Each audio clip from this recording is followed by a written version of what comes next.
Bad news for people over at Research in Motion. Despite the announcement of their 2 new BlackBerry models, their shares are continuing to drop.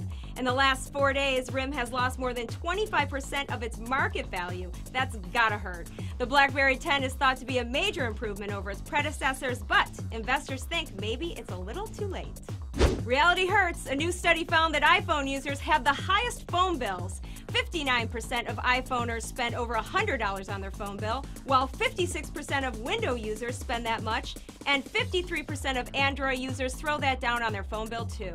Rumors of a cheaper iPhone on the horizon is good news for people trying to spend less on their smartphone if it turns out to be true.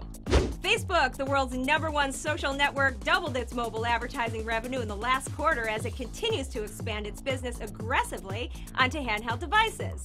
But the growth wasn't as high as some of Wall Street's most aggressive predictions.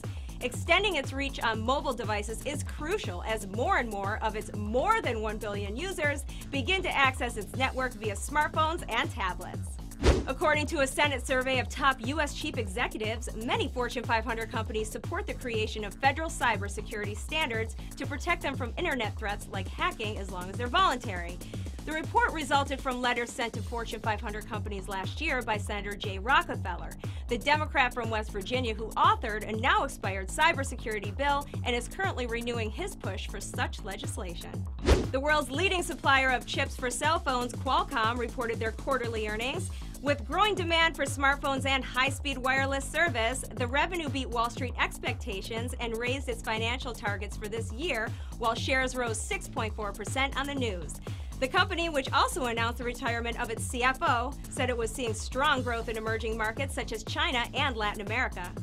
Well, that's it for Tech News. I'm Rebecca Grant. Make sure you check back with us every day right here at the3minuteupdate.com.